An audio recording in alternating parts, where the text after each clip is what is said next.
வாழ்க்கைக்கு பட்டறிவுதான் தேவைன்னு நிறைய கருத்துக்களை முன் வச்சிருக்காங்க. அடுத்ததாக வாழ்க்கைக்கு படிப்பறிவுதான் தேவை அப்படின்னு பேச வரவங்கள பார்த்தா சைஸ் சின்னவங்க தான். ஆனா மேல ஏறினா பாம்பு வெடிக்கிற மாதிரி அப்படி பொறிஞ்சு தள்ளுவாங்க. மைக்கே வேணாம், சவுண்ட் அந்த மாதிரி இருக்கும். பல பேச்சு போட்டிகள்ல கலந்து கொண்டு மாவட்ட அளவிலையும் சரி, காரை மாவட்ட ஆட்சியர்கிட்ட நிறைய பரிசுகளையும் சான்றிதழையும் கேஷ் அவார்டையும் வாங்கிட்டாங்க. 1ஆம் வகுப்பு முதல் இப்ப படிக்கிற 8ஆம் வகுப்பு வரை தனது பள்ளியில வகுப்பறையில முதல் மாணவி என்ற பட்டத்திற்கு சிறப்பாக வினாடி வினா போட்டி, அறிவியல் கண்காட்சி, ஹேண்ட் ரைட்டிங் காம்படிஷனு, இப்படி எல்லா போட்டிகளிலையும் கலந்து கொண்டு முதலிடம் மட்டுமே பெறுபவர். பல பரிசுகள், சான்றிதழ்கள், கேஷ் அவார்டு, மாவட்ட ஆட்சியர், எம்எல்ஏ எல்லாருமே போய் இவங்க சிறப்பு பெற்றிருக்காங்க. அந்த அளவுக்கு கெட்டிக்காரங்க. இன்னும் சொல்லணும்னா திருக்குறள்ல 1330 குறளையும் இப்ப கேட்டா கூட கடற்கரைன்னு சொல்லுவாங்க. ஆனா நமக்கு டைம் இல்லை, அதனால சொல்ல வைக்க முடியாது. அதனால 1330 திருக்குறளையும் சொன்னதுனால திருக்குறள் ஆசைங்கிற பட்டத்தை பாருங்க.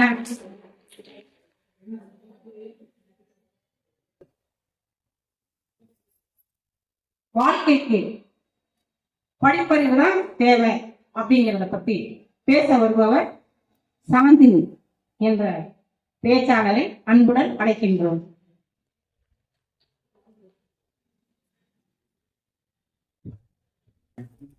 காரைக்கால் அம்மையார் அவர்களை வணங்கி நல்லதொரு தீர்ப்பினை வழங்க காத்திருக்கும் நடுவர் அவர்களுக்கும், ஆன்றோருக்கும், சான்றோருக்கும், என்னை போன்றோருக்கும் என் முத்தான முதற்கண் வணக்கத்தினை தெரிவித்துக் கொண்டு எனது உரையை தொடங்குகிறேன்.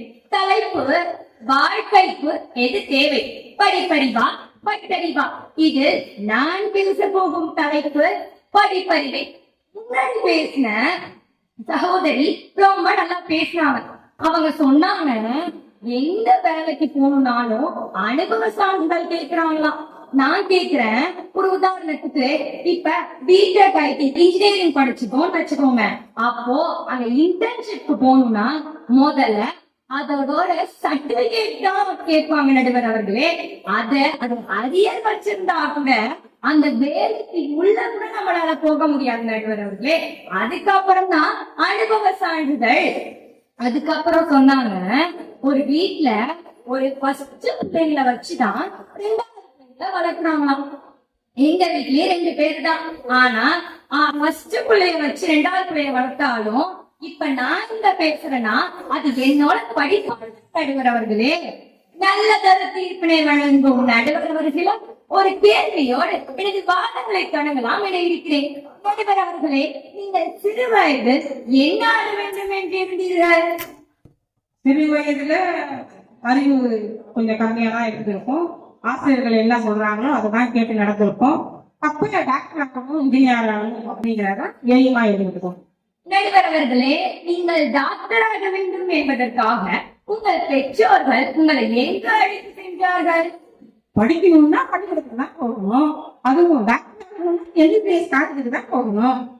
நீங்கள் டாக்டர் ஆக வேண்டும் என்றாலோ போலீஸ் ஆக வேண்டும் என்றாலோ அதுவா படித்தால் மட்டுமே அதுவாகவே வெற்றி பெற முடியும் நடுவர் அவர்களே. அதை விட்டுட்டு டாக்டர் ஆக வேண்டும் என்பதற்காக மருத்துவமனைக்கு சென்று அங்க அனுபவம் பெற்று மருத்துவராகிவிடவும் முடியாது. போலீஸ் ஆக வேண்டும் என்பதற்காக போலீஸ் ஸ்டேஷனுக்கு சென்று அங்க அனுபவம் பெற்று போலீஸ் ஆகிவிடவும் முடியாது நடுவர் அவர்களே. படித்து படித்து படிப்பறிவை வளர்த்தால் மட்டுமே வாழ்க்கையில் சிறக்க முடியும். பட்டறிவுங்கிறது உலகம் எப்படிப்பட்டதுங்கிறத நாம தெரிஞ்சுக்கிறது. ஆனா படிப்பறிவுங்கிறது நாம எப்படிப்பட்டோங்கிறத உலகம் தெரிஞ்சுக்கிறது நடுவர் அவர்களே. புத்தகம் தொட்டால் காகிதம், ஆனால் அதை எடுத்து வாசித்தால் அதுதான் மிக பெரிய ஆயுதம் நடுவர் அவர்களே. பட்டறிவுனா அனுபவம்.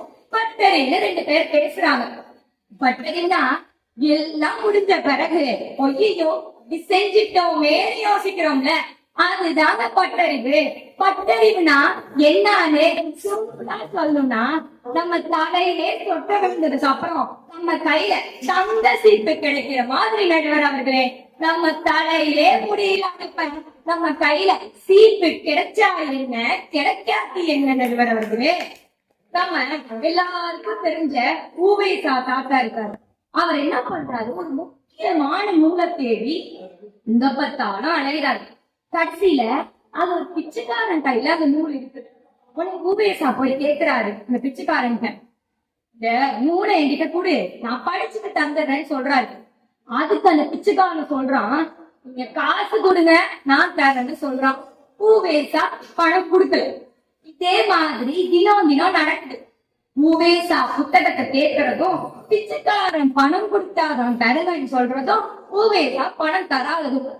ஒரு நாள் அந்த பிச்சைக்காரன் கேட்கிறான், நீங்க பணம் கேட்டாலும் தர மாட்டீங்க, அதனால இன்னைக்கு என்ன பண்றீங்க, சரி நூல் வேலை கேக்குறீங்க, அதனால இன்னைக்கு என்ன பண்றீங்க, பிச்சை பாத்திரத்தை எடுத்துட்டு போய் எங்க பார்த்தாலும் போய் பிச்சை எடுத்துட்டு வந்து அந்த பிச்சையை என்கிட்ட கொடுத்துட்டு நீங்க நூலை வாங்கி படிங்கன்னு சொல்லிடுறான். ஊவேசா ஒரு சற்று நேரம் கூட தயங்காம அந்த பிச்சை பாத்திரத்தை எடுத்து போய் எங்க பார்த்தாலும் பிச்சை எடுத்துட்டு, அதுக்கப்புறம் அந்த பிச்சையை கொண்டு அந்த பிச்சைக்காரன்ட்ட கொடுத்துட்டு நூலை வாங்கி படிக்கிறாரு. ஒரு நூலுக்காக பிச்சை கூட எடுக்கலாம் என்பதை நாம் மறந்து விடக்கூடாது நடுவர் அவர்களே. ஒரு ஊவேசா இதற்கு உதாரணம். கற்கை நன்றே, கற்கை நன்றே, பிச்சை புகிடும் கற்கை நன்றேன்னு நம்ம அவ்வை பாட்டி சொன்னாங்க. படிப்பதற்காக, படிப்பறிவை பெறுவதற்காக நாம் எந்த எல்லைக்கும் செல்லலாம் என்பதை நாம் மறந்துவிடக்கூடாது நடுவர் அவர்களே. ஒரு ஓட்டுநர் இருக்காரு, அவர் பேரு கதிரேசன். அவர் எப்ப கொட்டுக்கிட்ட வச்சு படிச்சுக்கிட்டே இருக்காரு. உடனே ஒரு நாள் நம்ம எல்லாருக்கும் தெரிஞ்ச அப்துல் கலாம் ஐயா கேக்குறாரு, நீ எப்ப பார்த்தாலும் படிச்சுக்கிட்டே இருக்கியே, நீ எத்தனாம் வகுப்பு வரைக்கும் படிச்சிருக்கன்னு கேக்குறாரு. அதுக்கு உடனே அந்த கதிரேசன் சொல்றாரு, இன்னைக்கு நான் 10ஆம் வகுப்பு வரைக்கும் ஐயா படிச்சிருக்கேன், ஆனா எனக்கு இன்னும் நிறைய படிக்கணும்னு ஆசை, ஆனா எங்க குடும்ப சூழல் காரணமா நான் படிக்கலன்னு அந்த கதிரேசன் கலாமையாட்ட சொல்றாரு. உடனே கலாமையா சொல்றாரு, சரி இப்ப படிக்க வச்சா நீ படிப்பியா அப்படின்னு கேக்குறாரு. உடனே அந்த கதிரேசன் சொல்றான், படிக்கலாம், ஆனா இப்ப எனக்கு வயசும் ஆயிடுச்சு, நான் இப்ப ஓட்டுநரா இருக்கேன், இப்ப எப்படி படிக்க முடியும் அப்படின்னு கேக்குறாரு அப்படின்னு சொல்றாரு. உடனே கலாம் ஐயா புத்தகத்தெல்லாம் வாங்கி கொடுத்து 12ஆம் வகுப்ப படிக்க சொல்றாரு.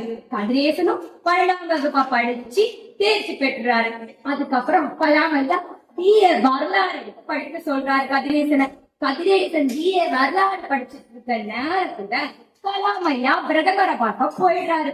அதனால இருவரும் சந்திக்கவே இல்லை. ஒரு நாள் கலாம் ஐயா கதிரேசனை பாக்குறாரு. பார்த்த உடனே, ஏம்பா BA வரலாறு படிச்சுட்டு படிச்சு முடிச்சுட்டியா இல்ல பாதியோட விட்டுட்டியா அப்படின்னு.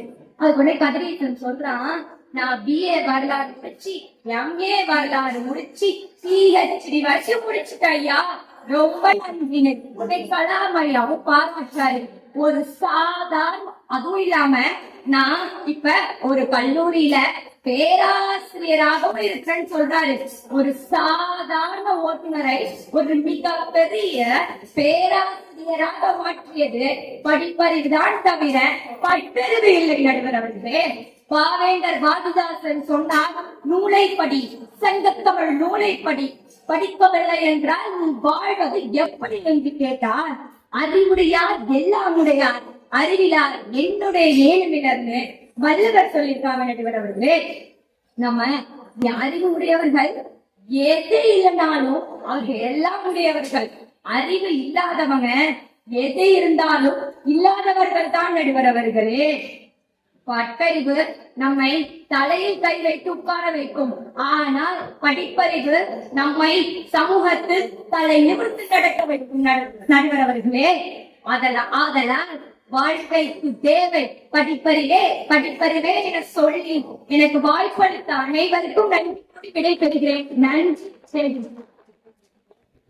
நான் முன்னையே சொன்னேன், வெடிகுண்டு வெடிச்ச மாதிரி இருக்கா, மைக்கே தேவையில்லை. அந்த மாதிரி குறை இருக்கும். நாம எக்ஸ்ட்ரா மைக்கை கொடுத்துட்டோம், சூப்பரா பேசி